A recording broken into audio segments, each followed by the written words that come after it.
आप मातृशक्ति को, बुजुर्गों को, सबको प्रणाम, मंच को प्रणाम, जन जन को प्रणाम। आज आदरणीय बद्री राम जी जाखड़ साहब, हमारे पूर्व सांसद, लोकप्रिय नेता, भामाशाह समाज सेवी, उन्होंने प्रमिला चौधरी जी, दीपक जाखड़ जी, सोनिया चौधरी जी प्रधान पिपाड़, अशोक डूडी साहब, जगदीश डूडी जी, सब ने मिलकर के हमारे आने वाली कल के लिए, हमारी बेटियों को शिक्षित करने के लिए, सशक्त बनाने के लिए आपने ये जो वीर तेजा जाट बालिका छात्रावास का निर्माण कराया है, इसके लिए आपको बहुत बहुत साधुवाद, बहुत बहुत धन्यवाद। शास्त्री जी को आदेश है मारवाड़ी में अपनी भाषा में बात करूं।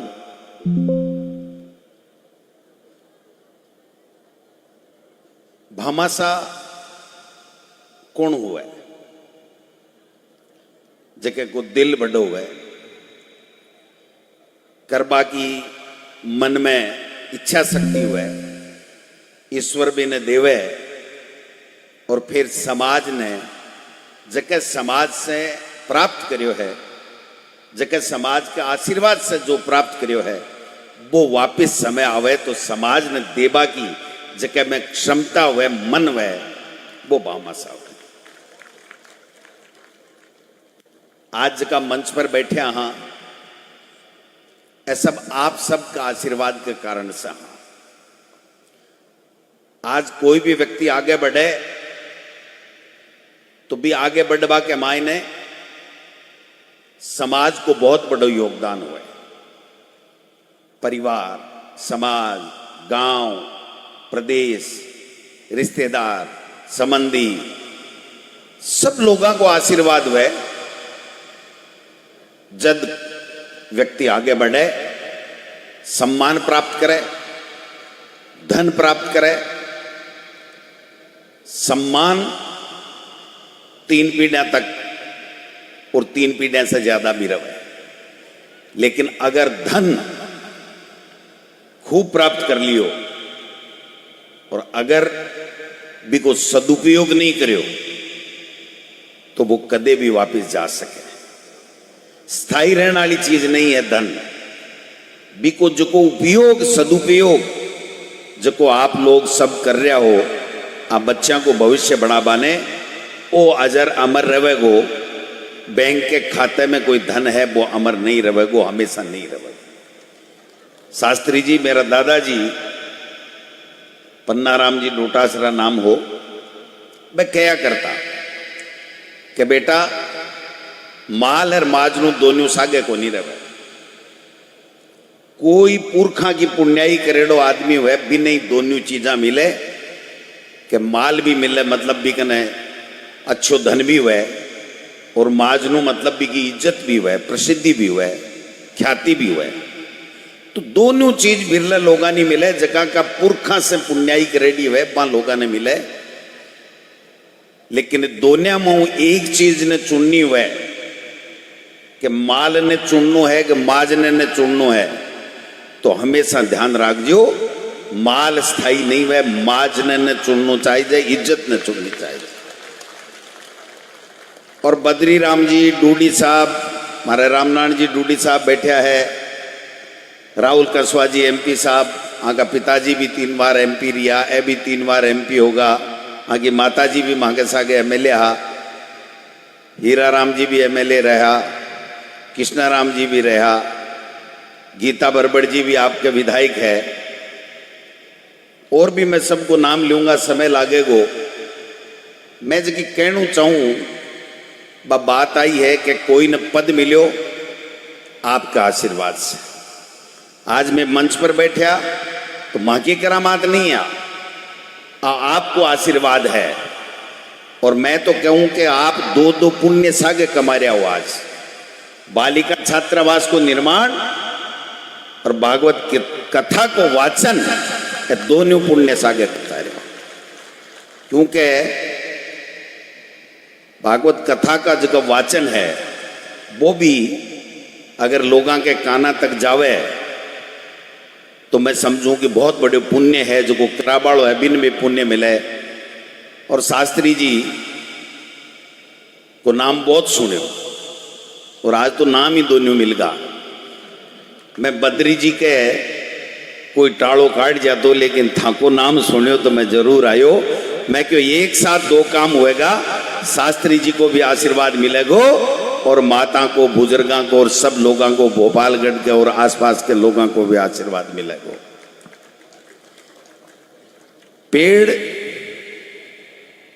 बड़ो हुए लेकिन जग पेड़ के फल लागे, वो पेड़ हमेशा नीचे झुकेगा, ऊपर को नहीं जाओगे।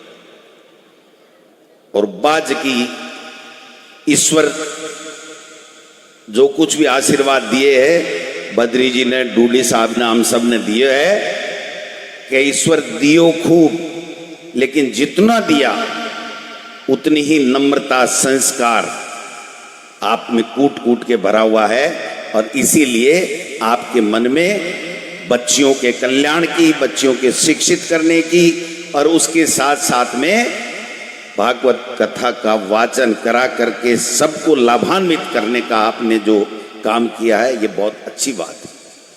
हम राजनीति में रहने वाले लोग हैं, लेकिन राजनीति में भी इस भागवत कथा का बहुत बड़ा, श्री कृष्ण जी से बड़ा उपदेश अगर कोई सही मायने में भागवत कथा सुन ले और उसके बाद में अपने जीवन में उसकी बातें, उनकी वचन अगर उतार करके राजनीति करता है तो सही राजनीति वही होती है। क्योंकि उसमें साफ लिखा है कि राजनीति सत्ता का साधन नहीं होना चाहिए, सत्ता के लिए नहीं करनी चाहिए, लोगों की सेवा के लिए करनी चाहिए। मैं समझता हूं यही बात है। लेकिन महाराज, मंच तो नहीं है, मन भी नहीं है, लेकिन वर्तमान में तो सत्ता के लिए सब कुछ हो रहा है, सेवा के लिए बहुत कम हो रहा है। आप बार बार आए, बार बार भागवत कथा का वाचन करें, बार बार लोगों को ये समझाने का प्रयास करें कि राजनीति में रहने वाले लोगों को सबकी इज्जत करते हुए, सबको साथ लेते हुए समाज की, लोगों की, पीड़ित मानवता की सेवा करनी चाहिए। और वो सेवा जो है उसी से आशीर्वाद, उस सेवा के आशीर्वाद से ही आपका कल्याण होगा। नहीं कि पदों पे तो आते हैं, जाते हैं, हम भी रहे हैं, मंत्री भी रहे हैं, आगे भी रहेंगे, माननीय मंत्री साहब भी बैठे हैं, सब हैं। लेकिन ये पद जाने के बाद में अगर कोई की इज्जत है तो ये मान लो कि उसने ईमानदारी से राजनीति की है, चाहे वो पद पे रहे या नहीं रहे। आज बद्री जी एमपी नहीं है, लेकिन जहां कहीं भी जाते हैं तो सब लोग खड़े होकर के कहते हैं कि आइए एमपी साहब। और मैंने तो वो दौर भी देखा है साहब, पूरी लोकसभा के बीजेपी, कांग्रेस, सब सांसदों को अकेले ही खाना खिलाते रहते थे, रोजाना खाना खिलाते थे। जब बद्री जी बैठे होते थे, चाहे किसी पार्टी का सांसद हो सेंट्रल हॉल में, वो जेब में दूसरों को हाथ नहीं देने देते हैं। ये जो सेवा भाव, जो बड़पन इनमें है, ये हर किसी में आ जाए तो मैं समझता हूं कि सही मायने में वो मानवता है। मेरा पहली बार यहां आगमन हुआ है और ऐसे पुनीत कार्य के लिए हुआ है कि एक हमारी बेटियों का छात्रावास बन रहा है। 36 कौम की बेटियां इसमें रहें। और अभी जब अशोक डूडी जी कह रहे थे कि इसमें मातृशक्ति ही, महिलाएं ही इसका संचालन करेंगी, बहुत अच्छी बात है। लेकिन पेरेंट्स मीट जरूर करवाना, माँ बाप को जरूर बुलाना, महीने में, 2 महीने में, 3 महीने में, जब भी आपको आपका जो नियम बने, बाइलॉज बने, उसमें पूछ करके बच्चियों के बारे में, उनकी पढ़ाई के बारे में, उनके संस्कार के बारे में, उनके आचरण के बारे में आदान प्रदान होना चाहिए, जिससे कहीं कोई कमी रह जाए वो कमी दूर हो जाए।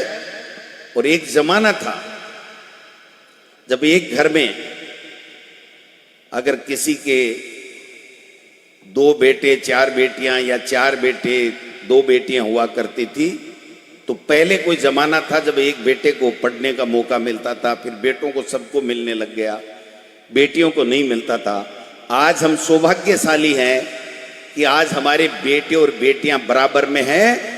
अगर एक बेटी भी है तो वो भी अगर अमेरिका में लंदन में पढ़ेगी तो माँ बाप ये जो बैठे हुए हैं यहाँ पर, ये अपना पेट काट के भी उस बेटी को चाहेंगे कि वो जहाँ पढ़े वहाँ पढ़ करके प्रगति करे। ये जो समाज में चेतना आई है, ये ऐसे कार्यक्रमों से, ऐसे लोगों की सोच से, इन माताओं की सोच से, बुजुर्गों की सोच के कारण से आई है। हमें तो पका पकाया मिला है एमपी साहब, अपने को तो पका पकाया मिला है, और आपको तो राजनीति भी पक्की पकाई मिली है। आपके पिताजी और आपके माताजी एमपी एमएलए, उनकी इतनी ख्याति, उनके दादाजी की, आपके दादाजी की इतनी ख्याति। हमने तो भाई साहब देखो पापड़ यूं ही हमने ही बेले हैं। मेरे पिताजी तो एक टीचर थे, उन्होंने मुझे पढ़ाया, मेरी माँ ने, मेरे पिताजी ने, मेरे गुरुजों ने मुझे संस्कार दिए।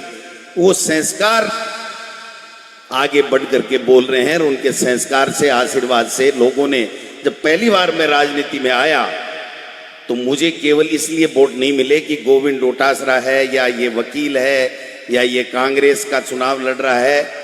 सब ने जब पंचायत समिति का मैंने चुनाव लड़ा तो एक ही बात कहा, ये पन्ना डोटासरा का पोता है और मोहन जी मास्टर का बेटा है, वो दोनों भले थे तो ये भी भला निकलेगा, इसलिए मुझे आशीर्वाद मिला और मैं राजनीति में आया। तो जो मैं कहना चाह रहा हूं कि हर व्यक्ति को, इन बुजुर्गों ने अगर मेहनत नहीं की होती, इन माताओं ने मेहनत नहीं की होती, इनकी सोच अगर बड़ी नहीं होती, तो आज हम यहाँ पर बैठ करके और इस प्रकार के कार्यक्रम नहीं किए होते, आज हम ओहदों पे नहीं जाते।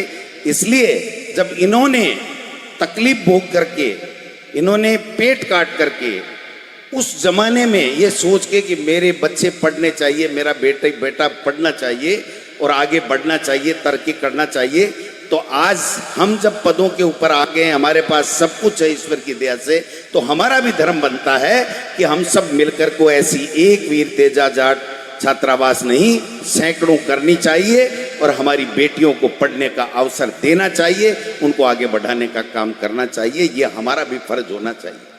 लेकिन होता क्या है कि राजनीति में पॉलिटिक्स का मतलब पी है, उस पी के साथ में शास्त्री जी, बीजेपी कांग्रेस नहीं करूंगा, ज्ञान की बात जो आपसे सुनी है वो ही बताऊंगा कि पी पॉलिटिक्स है, और उस पी के साथ में पॉपुलरिटी आती है, प्रसिद्धि आती है।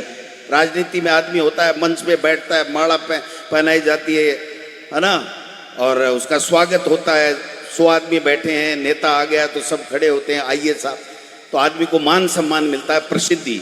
तो पॉलिटिक्स से एक पी आती है जो प्रसिद्धि देती है, दूसरा पी आता है कि पावर देता है, और उस पावर से व्यक्ति लोगों का भला करता है, गरीब का कल्याण करता है, लोगों की तकलीफें दूर करता है।